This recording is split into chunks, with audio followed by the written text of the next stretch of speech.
সংযুক্ত আরব আমিরাতে আয়রন ডোম মিসাইল ও ইসরায়েলি সেনা মোতায়েন। মালিতে বিদ্রোহীদের হামলায় প্রতিরক্ষা মন্ত্রী নিহত। ডোনাল্ড ট্রাম্প বলেছেন, ইরান চাইলে আলোচনার জন্য আমাকে ফোন করতে পারে। ট্রাম্পের নৈশভোজে গুলিকারী ব্যক্তি বলেছেন, ডোনাল্ড ট্রাম্প একজন বিকৃত যৌনাচারী, শিশুগামী, ধর্ষক ও খুনি।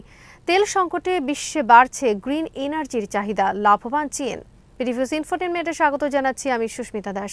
আজ জানাবো প্রতিরক্ষা সংক্রান্ত গুরুত্বপূর্ণ কিছু খবর।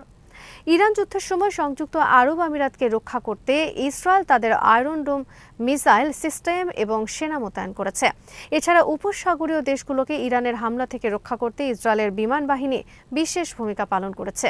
যুক্তরাষ্ট্রের অনলাইন সংবাদ মাধ্যম এক্সিওস রোববার প্রকাশ করেছে এ খবর। এতে বলা হয়েছে, এই প্রথমবার আয়রন ডোম মিসাইল সিস্টেম ইসরায়েল ও যুক্তরাষ্ট্রের বাইরে মোতায়েন করা হলো। পত্রিকাটি আরও জানায়, সংযুক্ত আরব আমিরাত ইসরায়েল সম্পর্ক এখন নতুন উচ্চতায় রয়েছে।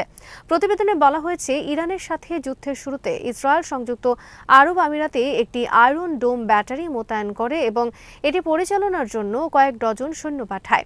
ইরানের বিরুদ্ধে মার্কিন ইসরায়েল যুদ্ধের সময় তেহরান সংযুক্ত আরব আমিরাতের উপর ধারাবাহিক হামলা চালায়। আমিরাতের প্রতিরক্ষা মন্ত্রণালয়ের তথ্য অনুযায়ী দেশটি প্রায় ৫৫০টি ব্যালিস্টিক ও ক্রুজ ক্ষেপণাস্ত্র এবং ২,২০০টিরও বেশি ড্রোন নিক্ষেপ করে, যা ইসরায়েল সহ এই অঞ্চলের সবচেয়ে বেশি লক্ষ্যবস্তুতে পরিণত হয়। সংযুক্ত আরব আমিরাতের দিকে ছোড়া বেশিরভাগ ক্ষেপণাস্ত্র প্রতিহত করা হলেও কিছু সামরিক ও বেসামরিক লক্ষ্যবস্তুতে আঘাত করে, যার ফলে আবুধাবি মিত্রদের কাছে সহায়তা চাইতে বাধ্য হয় বলে জানা গেছে। ইসরায়েলি কর্মকর্তারা এক্সিওসকে জানিয়েছেন, সংযুক্ত আরব আমিরাতের প্রেসিডেন্ট মোহাম্মদ বিন জায়েদ আল নাহিয়ানের সঙ্গে কথা বলার পর প্রধানমন্ত্রী বেঞ্জামিন নেতানিয়াহু এই ব্যবস্থা মোতায়েনের নির্দেশ দেন।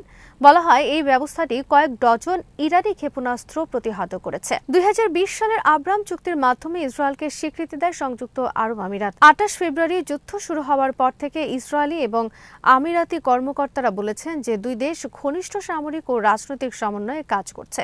যুদ্ধ চলাকালীন ইসরায়েলি বিমান বাহিনী উপসাগরীয় দেশগুলোর জন্য হুমকিস্বরূপ স্বল্প পাল্লার ক্ষেপণাস্ত্র নিষ্ক্রিয় করতে দক্ষিণ ইরানেও হামলা চালিয়েছে। প্রতিবেদন অনুসারে এখন উভয় দেশের কর্মকর্তারা বলছেন যে তাদের মধ্যে অংশীদারিত্ব অভূতপূর্বভাবে ঘনিষ্ঠ।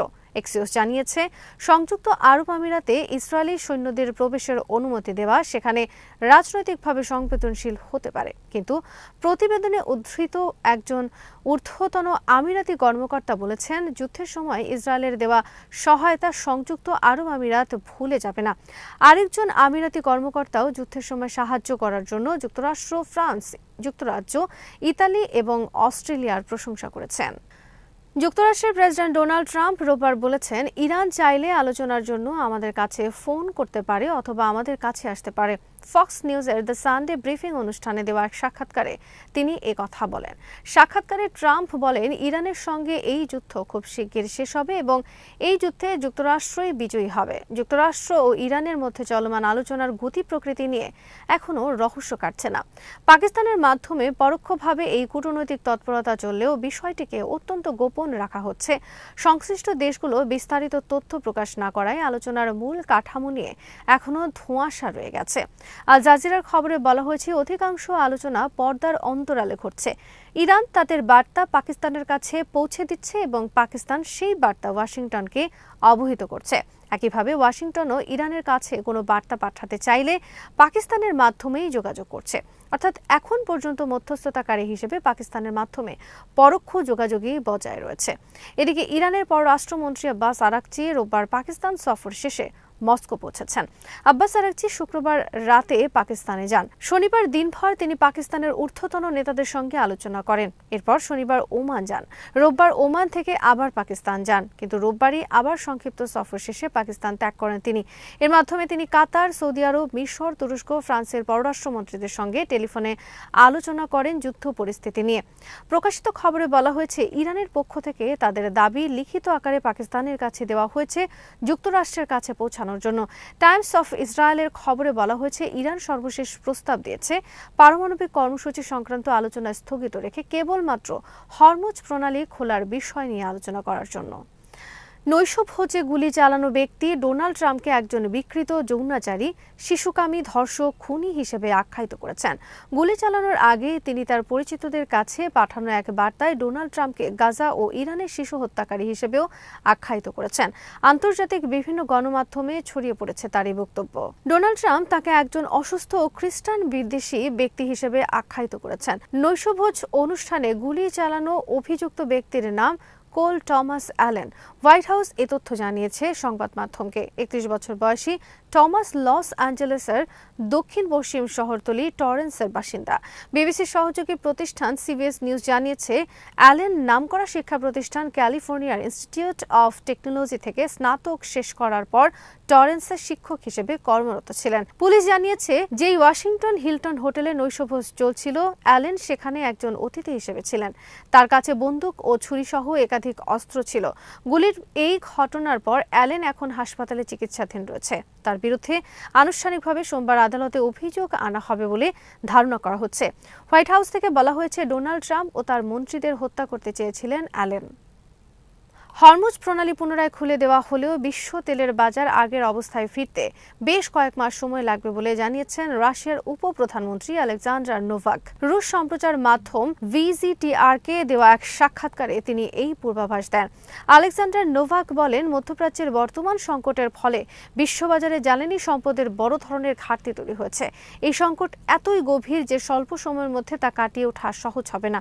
নোভাক জানান, যুদ্ধের এই সময় বিপুল পরিমাণ জ্বালানি তেল বিশ্ববাজারে পৌঁছাতে পারেনি এবং অসংখ্য জাহাজ হরমুজ প্রণালীতে আটকা পড়ে আছে। তিনি বলেন, বাজারের ভারসাম্য রক্ষা এবং আগের অবস্থায় ফিরে যেতে অবশ্যই কয়েক মাস সময় লাগতে পারে।